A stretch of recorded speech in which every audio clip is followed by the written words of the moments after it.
Wearing my grit necklace. Yay! She was one of the first to purchase that. And I'm so excited. I saw it in person. I was like, holy cow, is this for real? I bought that for my mom for her birthday. So, yeah.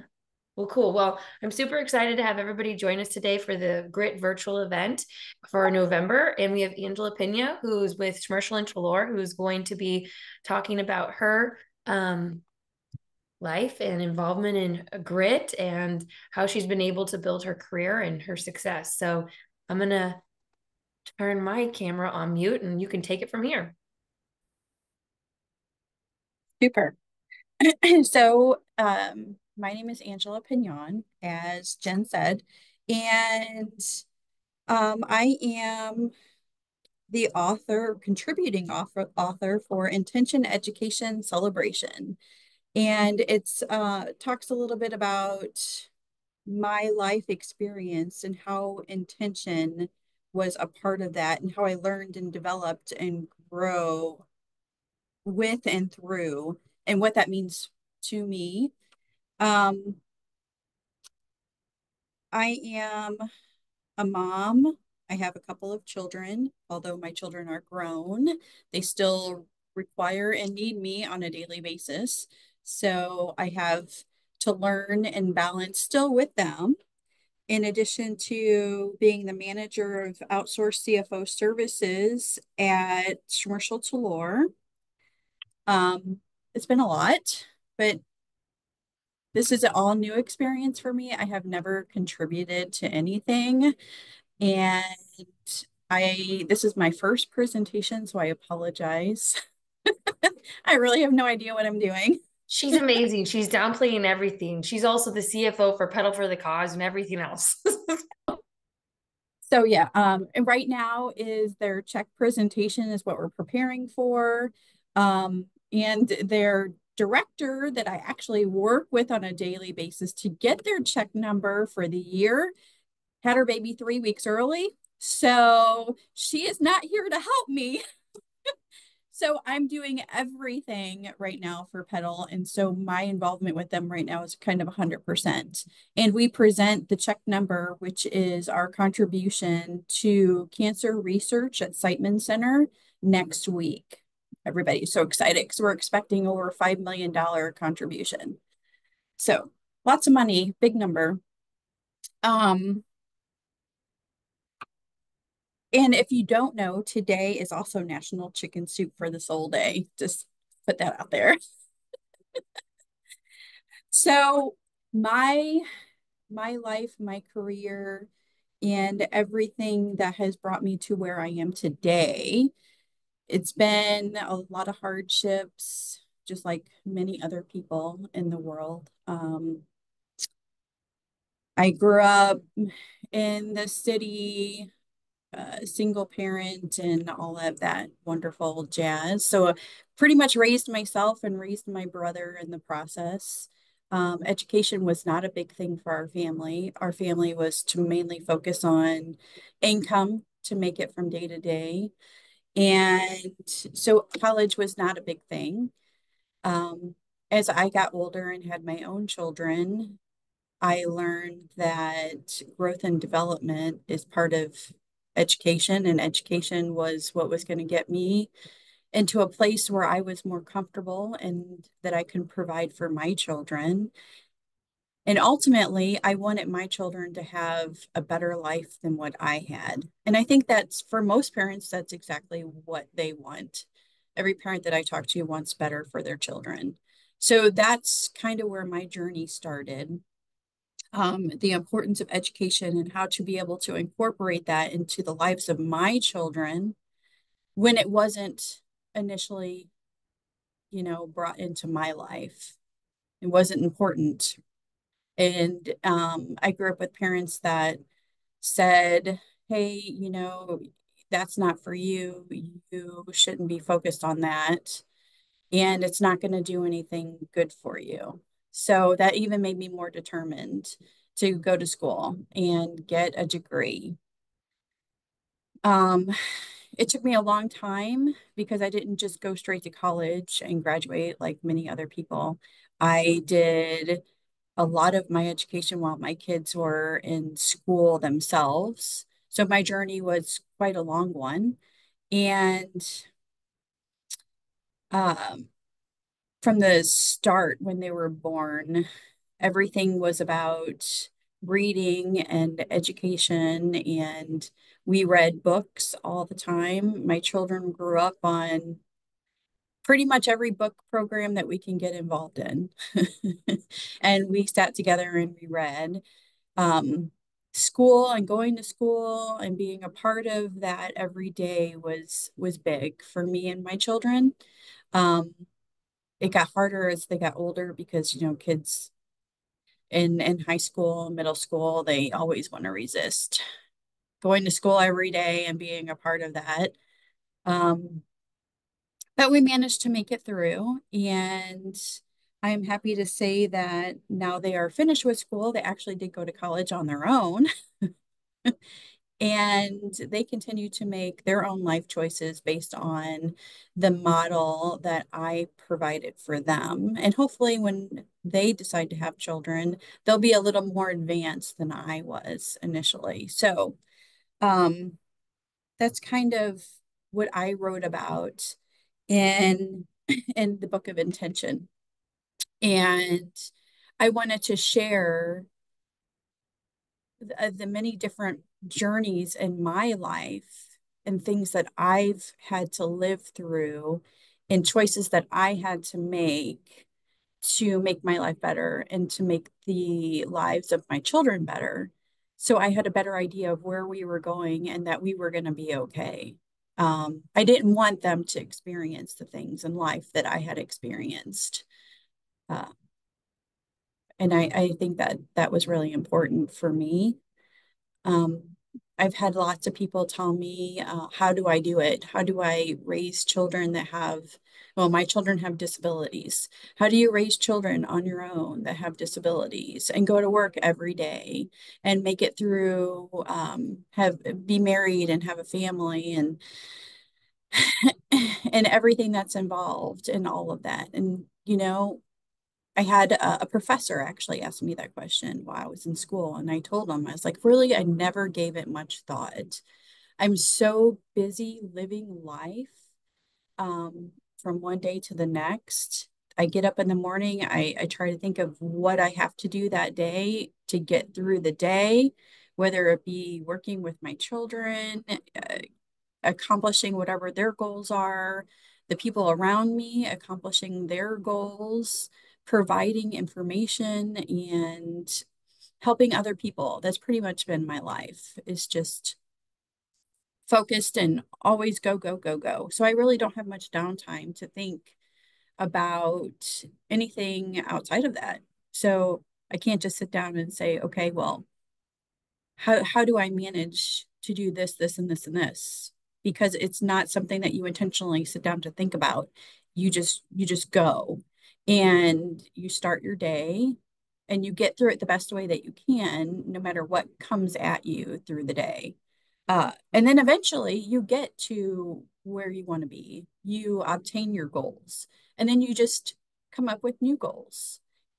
And as you do, life just passes you by, and you start at one point and you end at another point, and all of a sudden, here you are in this whole new place, that you really, if somebody would have told me, I don't know, 20, 25 years ago, hey, you're going to be here at this time of your life, I would have been like, are you crazy?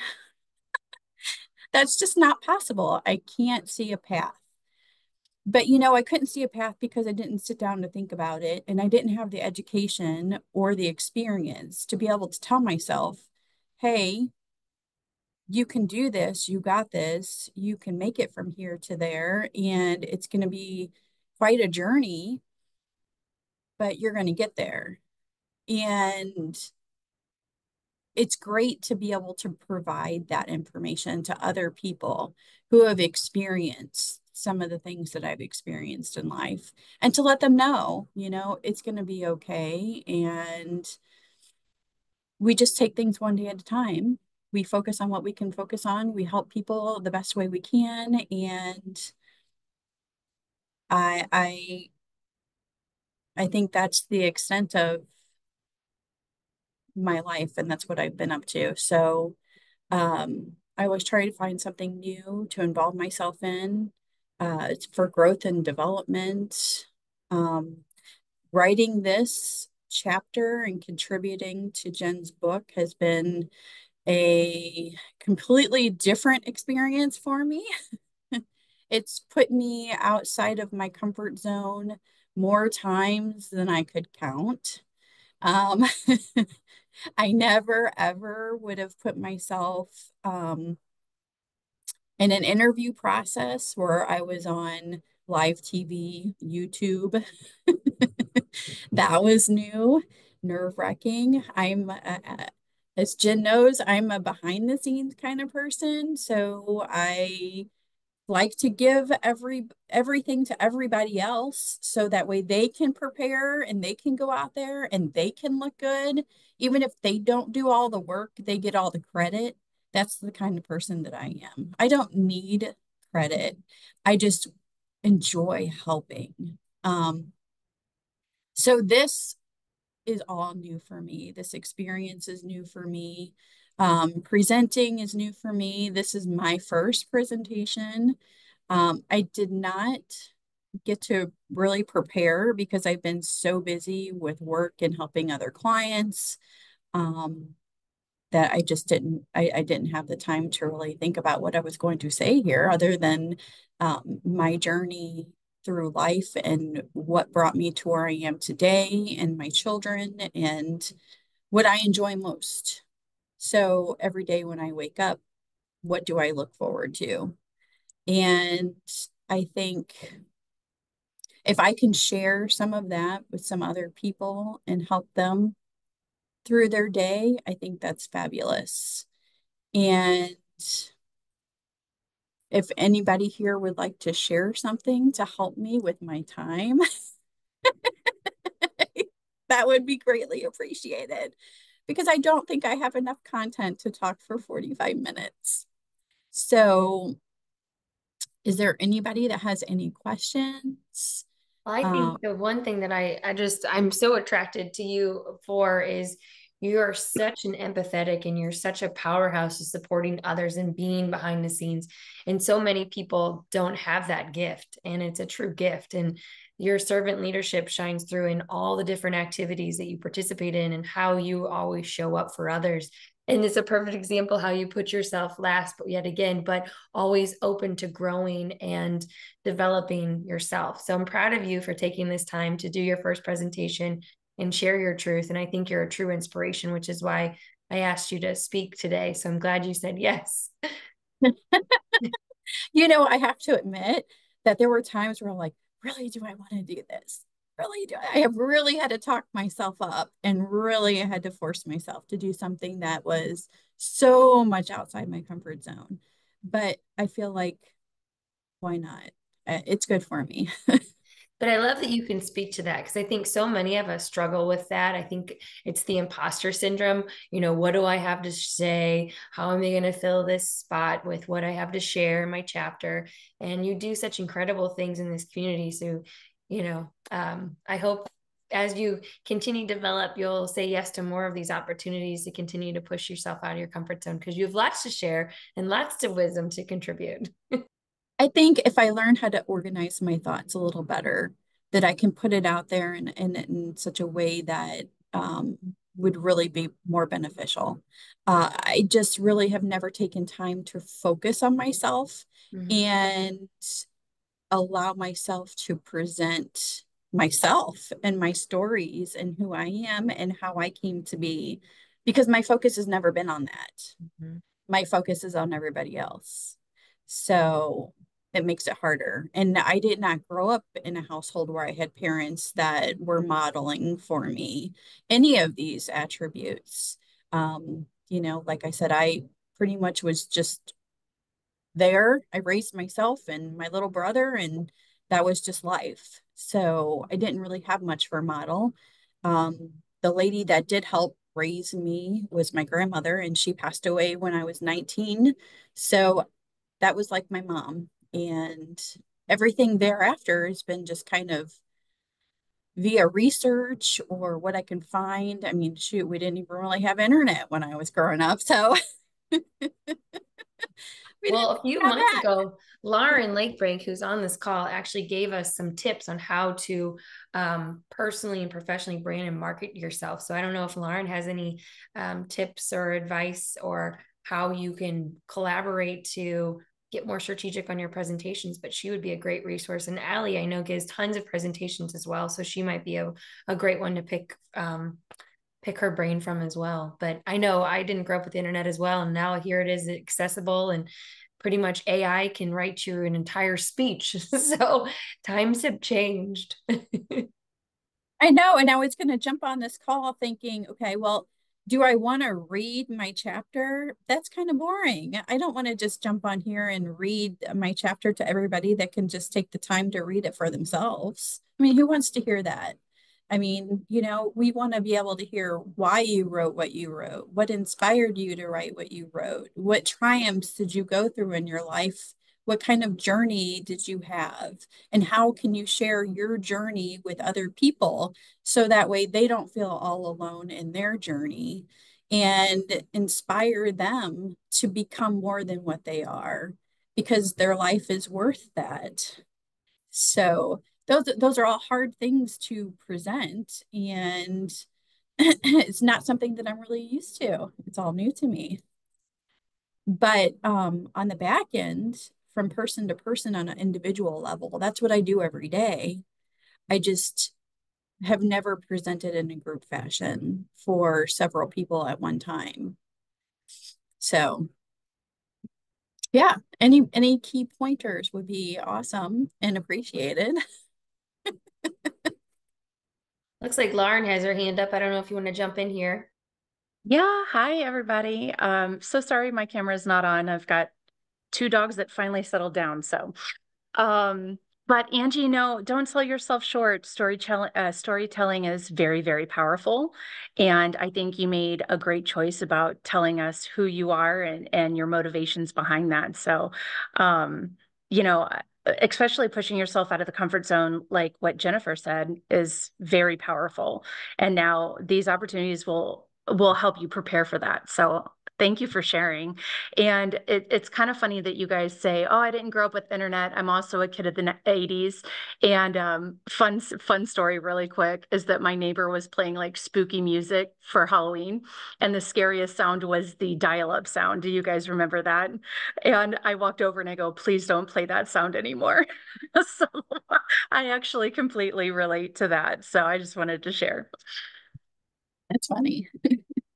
Welcome, Aranola. We were just talking about how this is Angela's first time giving a presentation and how it's been really beneficial for her to push herself out of her comfort zone and share her journey and inspiration. So, if you have any advice or guidance in regards to how to push yourself out of your comfort zone or how to make a presentation, um, um, I'm not sure because she tends to like to be in the shadows rather than putting herself first. We're trying to encourage her to continue to do things like this. If you have any guidance or suggestions.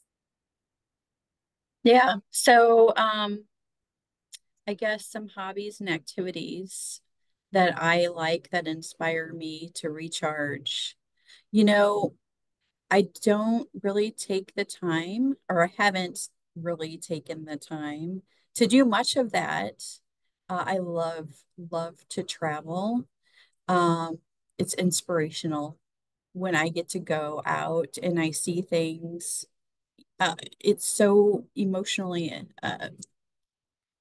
empowering. Like my first trip to Vegas or my first trip to California when I got to see the Golden Gate Bridge. Those little things that you see on television that you can relate to because you've seen them or you've talked about these things to other people. And then you physically get to go there and see for yourself. It's a completely different experience. I love that. I mean, that's great. When I went to the Grand Canyon a couple of years ago, I took my kids for the first time, and it was an inspiring moment for us to be able to look at the vast canyons and see this is something that, the earth created, and it's beautiful. And just speaking of it doesn't really give it, that feeling that you get when you're there. Outside of traveling, I like to do, we do an event every year at the firm after tax season's over. And the events that we choose to do are events that we would like to do as individuals, but we don't really always take the time out of our daily schedules and busy lives to be able to do these things. So we have done things like we'll go visit the cathedral, or one year we did axe throwing. So the axe throwing was awesome because when you get out of a busy, hectic, super crazy 3-month period of working, you get to go throw axes at the wall. I mean, that's quite a release, and it was fun and exciting. It's not something that I would usually do on my own. So that was a lot of fun. It's worth taking the time and doing it if you just go and just grab a couple of your friends and say, okay, come on, let's go do this. And since we've been doing that in my office every year, I've been here for like 10 years. So every year we do something different, whether it's something in the arts or just something fun. Um, my daughter has kind of caught on to this, and she says, well, Mom, we should do something once a month. We should have a date and we should go out and we should do something that we wouldn't normally do. So we've went to like the art museum together, or we just walk certain parks together. Um, we did some arts and crafts together, and we, in the process, developed more memories. And I think that's great for her growth and development. Um, these are things that I probably should have implemented a long time ago, but you don't really think about these kinds of things, especially when you're so busy with your day-to-day lives. Um, what that impact is going to be, and how that will imprint on your children's, I don't know, memories from one day to the next. But she absolutely loves doing those types of things. And I love to be able to do them with her and experience them with her. Now she's kind of growing and she wants to go to places other than the Grand Canyon. Now she wants me to take her to New Orleans and other incredible places in London. And we're getting a little extravagant now, but that's okay. um, but I don't know if I'll ever write or contribute um, another story in any other book. For me, this was really hard. Um, and it required a lot of work and a lot of thought. But I'm really grateful for the opportunity, and I'm very proud of what I was able to write and put into Jen's book. So I would like to thank you, Jennifer, for the opportunity. I really do appreciate it. Um, it's offered me, it's helped me grow in ways that I never thought possible. So being able to contribute and give this opportunity to other people, or talk to other people and tell them, hey, this is a great opportunity, you should try it, even if it's something that you're not comfortable with, because you learn a lot from it, from the process and from writing, and you learn about yourself and what you're capable of. So I am grateful.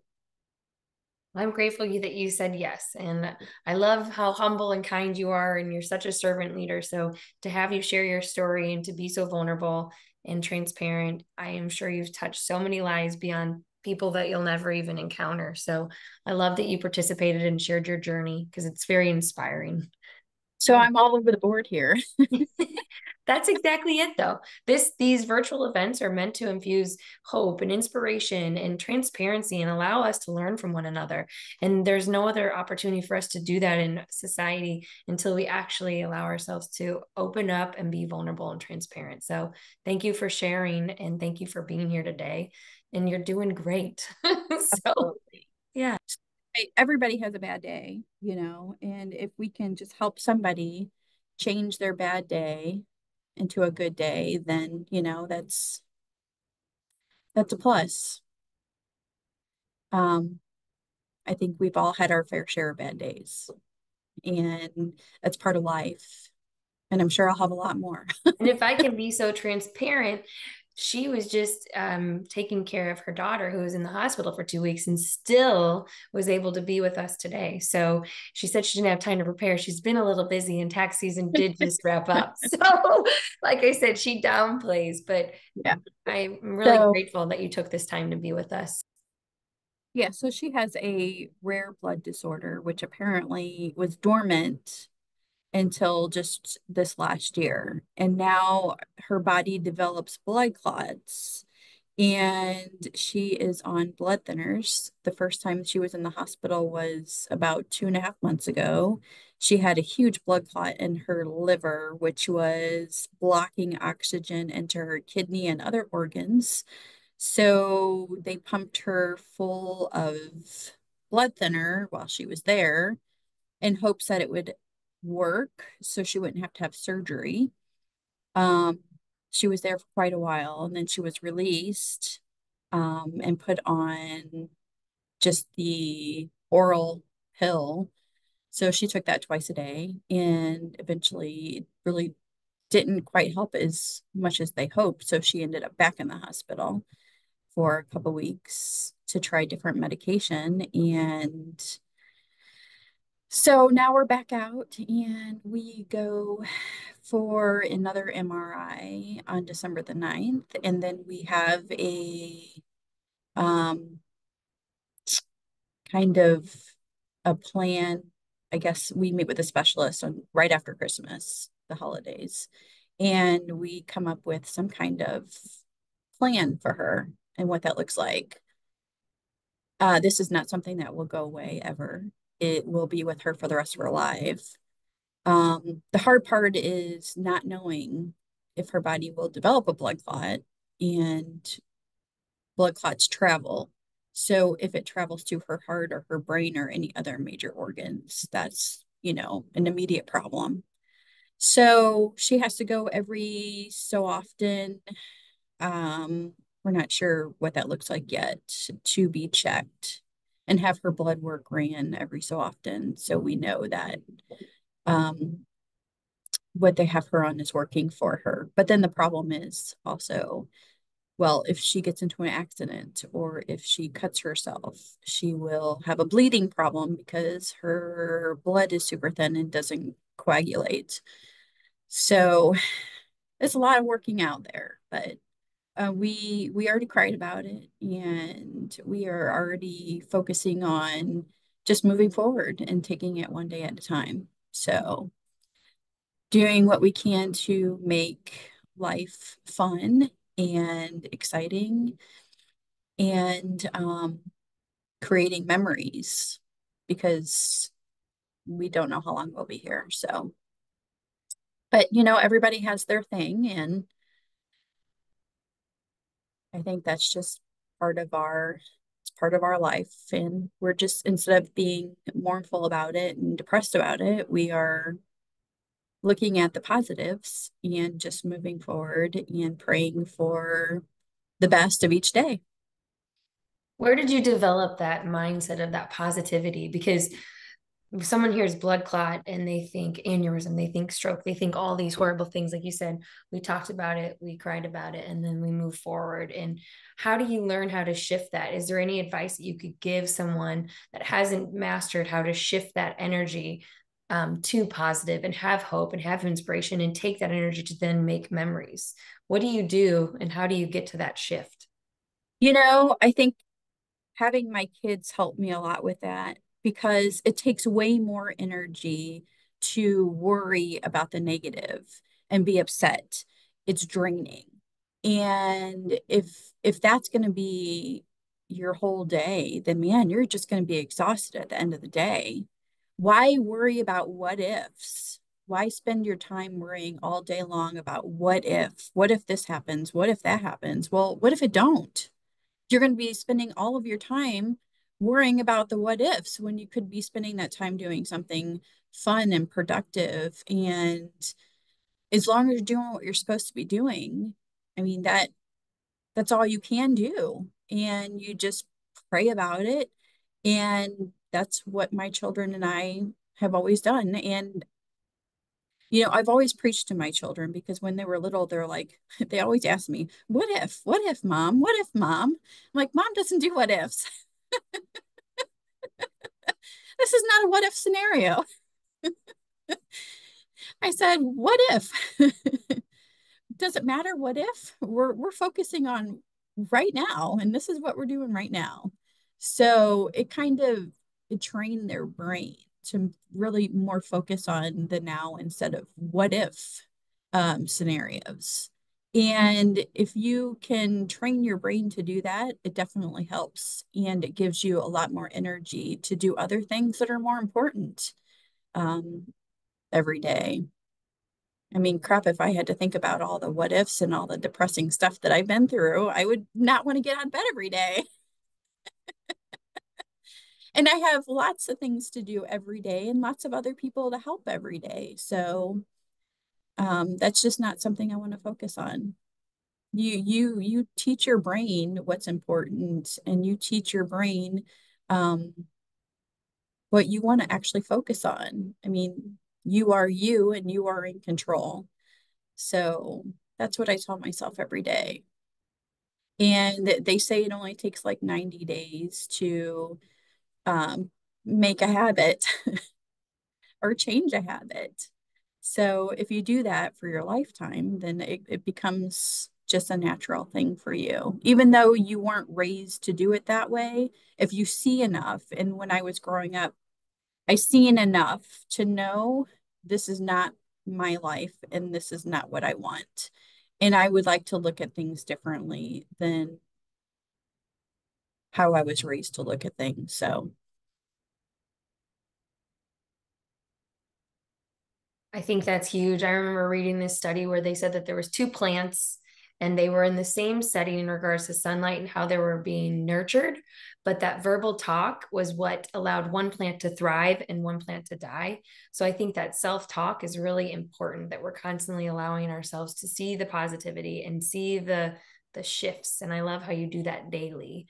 And a quote that you just said reminds me of something I always say to my boys is, you're only in competition with yourself. So you can't control others, but you can control yourself. So I think that's yeah, great. So I actually just said that to my son just I the love other it. day. He's like, I don't like so and so at work. And I was like, and he said, well, they don't do anything. They're lazy and they don't want to do their job. And I said, well, you can't control them. You can only control yourself.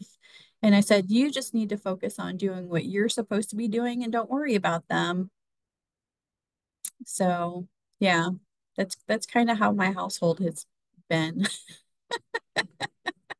Well, that's cool. Well, if you have not read her chapter, I absolutely recommend you to read her chapter in intention. And what did you title your chapter? It is Intention Education Celebration Yeah. because it's the joys of life that get you through um, everything else. And to be able to take that and look at your journey, your personal journey or journeys, because many people have more than one journey, and kind of look at it and see what you've been through and all of the things that it took for you to get to that goal, to be able to celebrate truly your accomplishments, I think,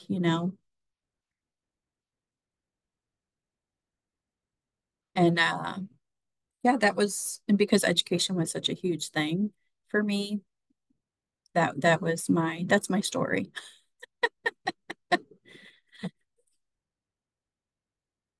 Well, I'm going to open up to questions. Does anybody have any questions or comments that they would like to ask or say? Not a question, but a comment of just thank you, Angie, for sharing. And I think going back to your thoughts around, tips for being an effective presenter and things like that. As Jennifer mentioned, I do this a lot. So one of the things that struck me with your approach was just the authenticity and your willingness to be vulnerable. And I think those are two really notable things that not all speakers are willing to do. And I think that's something that you can continue to build on to set yourself apart in this space and become even more confident and comfortable doing this. I think if you can just show up and be who you are and know that that's going to hit the people that need to hear that message that day, that's always a good approach. So great job. Thanks, Allie. It's hard to be authentic and to be vulnerable. Very hard. And Yes. maybe that's why I have so much anxiety because I don't know how to be anything else. Yeah. And we've been taught for so long that we have to show up as something else. And so I think giving ourselves that permission of being who we authentically are and not only being that, but then sharing that with others takes courage. Well, thank you. Hi, Angie. Good morning. This is Arinola Solanke. Good morning, Nola. Hi, how are you? Good. Okay. Well, thank you for being here today. And one of the things I like about G.R.I.T is giving us the opportunity to meet amazing women like yourself and also learning from you. But I just want to say, you know what? You are amazing. And hearing you speak tonight, like just hearing you this morning, I can already tell that you're a wonderful mother, and that my prayer is you will continue to receive grace and strength for yourself, and to just be present for your daughter and the rest of the family. You're amazing. And one thing you shared about negativity and just having that positive mindset was what I was sharing with one of my mentee last night. I said it takes so much energy, to think negative and the what ifs and all the bad stuff, but just focus your mind on what strengthens you, on things that would encourage you. And it's like, well, how do I do that though? I'm like, just try. So one thing at a time. What do you enjoy doing? Is it music? Is it a cup of tea, cup of coffee? Start with that and you just keep growing. And, I was kind of in that space as well until I met Jennifer. And even though it was way before grades and meeting all these amazing people, but just being present in the same space as her, honestly, she was influencing me just by her look, the gentle smile, the soft encouragement, the comment after I would say something in class that doesn't make any sense at all. But she was just always there, like, no, it's okay. I get it. It's like, okay, it look as though it's this woman that gets it. Nobody else does. But one step at a time, and how we also support one another as we do here makes a huge difference. I met Susie. Susie is online this morning through this great program, and each time we see each other, it's like we're sisters. A big hug and a big smile, and that's because Jennifer connected us to each other, and I've met so many wonderful people like that. So let's keep being ourselves and do the great things we do. It's amazing. I agree 100%. So keep being awesome and keep saying yes to stuff like this. I'm so proud of you. It's awesome. You did great. To hear all these compliments, you have to internalize that so you can actually hear that. Processing. Yeah, good. All right. Anybody else have anything they want to add?